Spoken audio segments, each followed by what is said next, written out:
Breaking news coming out on Sky Sports and boxer Ben Shalom, European light heavyweight champion Dan Azeez, he's British champion as well, I believe, will be facing off against the best prospects in the light heavyweight division. I didn't say that.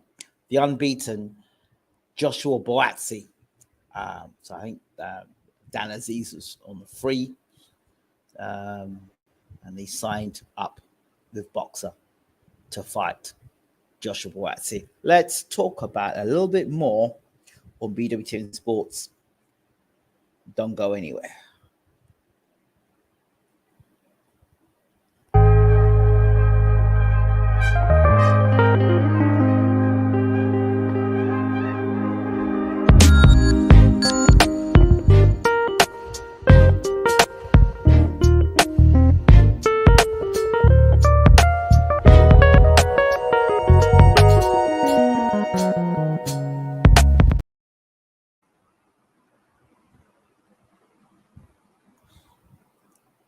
See this fight right here? I think it's a great fight between Joshua Buatsi and Dan Azeez. I've had the pleasure of speaking to Dan Azeez. Actually, it was the same day I went in and spoke to Anthony Yard for the first time. Thank you to, at the time, it was Tunde Ajayi for setting up that interview for me to speak to. It was at the Peacock Gym as well. So, yeah, shout out to Tunde Ajayi for that. And yeah, I spoke to Dan Azeez's time. I think he had 2 or 3 fights, and I said to him, "You remind me of Frank Bruno." He says, "What do you mean by Frank Bruno?" I said, "Because of the burgundy shorts you're wearing, and you look real old school." And he went, "Thank you for that." And you know, Dan Azeez has gone on, not an Olympic champion or anything like that, you know, in the amateurs, but he's gone on and gone about his business. And you know, this fight already, I like Dan Azeez because he's a guy that's gone in. He's going to fought for the European title, something Buatsi's not even done yet.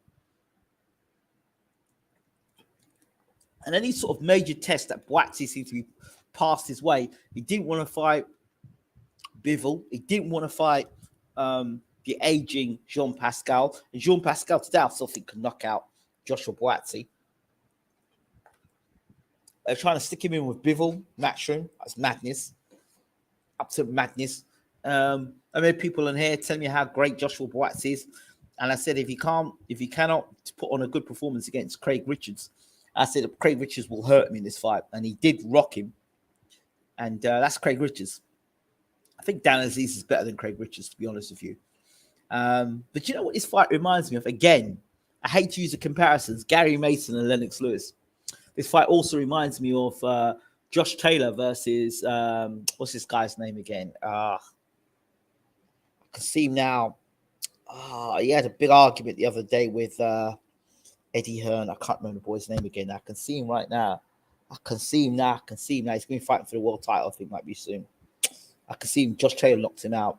The guy was talking about Liverpool in a big argument. I can't remember the guy's name again. Anyway, what you have here is somebody who's got amateur pedigree from the Olympics, and you got a guy here who I think his best achievement was in the ABAs, and that was like Gary Mason. And so that Olympic pedigree often shows up, or that deep amateur pedigree often shows up in big fights like this. So I like Dan Azeez for the fight, but Buatsi has to be the favorite only on his deep amateur background. But I think Dan Azeez has been the better pro. He's done more in his pro career so far, Dan Azeez. So I don't know. I know if Dan Azeez can get in on Buatsi, put pressure on Buatsi, back him up. It could be an upset on the cards here. I don't rate Joshua Buatsi. Defensively, he gets caught with too many right hands. I don't think he's improved. I don't think he's improved. I don't think he's getting better, but I don't think he's getting any worse. I just think he's stagnant. I just think he's reached his level, and people expect him to watch Joshua Buatsi to go and do great things. I don't see it. If he goes anywhere against Callum Smith, Callum Smith will lay him out like a carpet, flat like a carpet. I'm telling you now, he'll lay him out like a carpet. Joshua Buatsi is one of these guys that I think could have done something in the light heavyweight division, but I think a combination of poor opposition, poor matchmaking, and not attention to and not having a very good trainer in his corner. He's going to what's this guy, Virgil Hunter now. Virgil Hunter's not the guy for Joshua Buatsi. No, because Buatsi, I don't think Virgil Hunter's the guy for Buatsi at all. I really don't. I like what Callum Smith has done, the way he's gone to Buddy McGirt. I think Callum Smith is a totally different fighter since he left Joe Gallagher. And I think he's a very dangerous fighter, Callum Smith. Like the way he fights. But I don't see it with Joshua Buatsi. I really don't. In fact, I think Buatsi is hiding glass. I think that's the reason. I think he knows what his level's at. Deep down, Buatsi. I think he knows what his level's at. I think he's just trying to milk it. You tell me now, you fighting so long. You fought for the British title before. I think you've been British champion. You're going back to fight a guy who shouldn't even be at your level. Well, what are you proving beating at Dan Azeez? If Dan Azeez beats you now, where's your career? If Dan Azeez knocks you out, stops you, we look at a rematch. Sorry. So you've got to beat Dan Azeez. If you don't beat Dan Azeez, you ain't going nowhere in your career. And that's not disrespect to Dan Azeez. But if you look at the two guys' careers and you look at the way Joshua Buatsi has been hyped up and Dan Azeez has literally had to do it the hard way. Dan, if you're listening, man, really proud of you. I try to reach out to you on Instagram, but I don't know what's going on with you guys. As soon as you guys seem to start moving up the ranks, you seem to forget people. I don't know if that's deliberate or somebody else is handling your Instagram or you've forgotten who I am. But yeah, I still rate you. I think you've done really well with your career. You know, European champion. I don't like the way that you've been rushing to this fight of Buatsi. Personally, I don't. But, you know, I'd rather you fight Buatsi than fight Yard. Put it this way. I think Buatsi's style, the way Buatsi's fighting at the moment, Buatsi's kind of fighting like a mad one, like Anthony Joshua.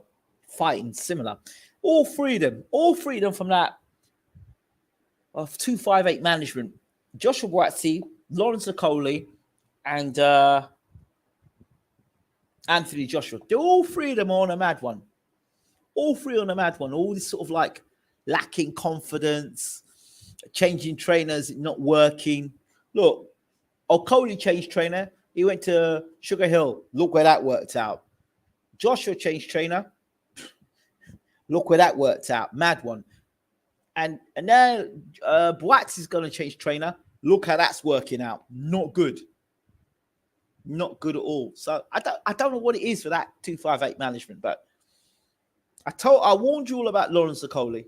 Warned you all about Lawrence Okoli. Warned you about Joshua. And I've been talking about Buatsi for ages. I don't rate him. Sorry. It's not all what the hype is. And I just try and be honest. And the fact that I think that Dan Azeez stands a good chance of beating Joshua Buatsi at this stage of his career. It's only if Azeez gets caught with something stupid. But I just think that I don't think Joshua Buatsi physically is that strong. I think he might be just his speed of punch. I don't think he's physically that strong. And somebody I know who knows both Yard and Buatsi says that Yard is physically much stronger than Buatsi. He knows both of them. So, I don't know. Don't know. But Azeez throws a good looping right hand. And Buatsi has not shown me yet that he has the defensive skills to avoid Azeez coming at him. I don't know. So he's going to have to use all that amateur skill that he's got and be more impressive than he was in his last fight. Otherwise, Azeez will get close to him, time him, and probably stop him on the rope with his back. If Joshua's back, Buatsi's back is against the ropes with this guy Azeez, he'll stop him. Joshua Buatsi has got to take this fight, keep this fight in the center of the ring against Dan Azeez. He's got to. He cannot fight this fight off the back foot with his back against ropes because Azeez is going to maul him. So he's going to have to be the best Joshua Buatsi ever. And if he does win it, I think it goes back to his amateur pedigree. But I haven't seen anything outstanding with Joshua Buatsi. Since I watched this guy's career, I've just heard his promoter talk amazing things about him, but I haven't seen amazing things from him. I've seen workman-like performances, but I've seen nothing. I think, yeah, that guy's going to be like a heavyweight champion of the world. Never. Not a day. Not a moment I've seen Joshua Buatsi. If you'd listen to what his promoter was saying about him, you think, yeah, he's great. But what I've seen of him, nah.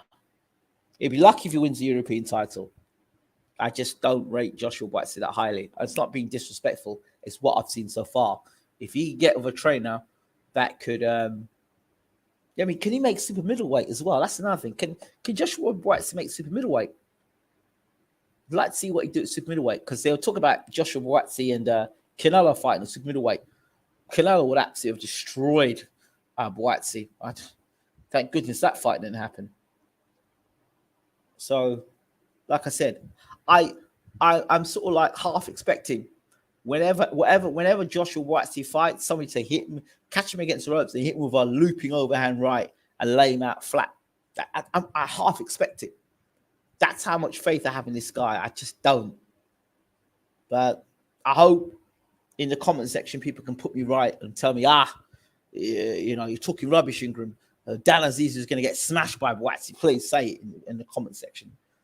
Then I'll say to you, well, okay, tell me the last performance Buatsi's gone and smashed somebody that's actually been somebody that you recognize and you think is decent.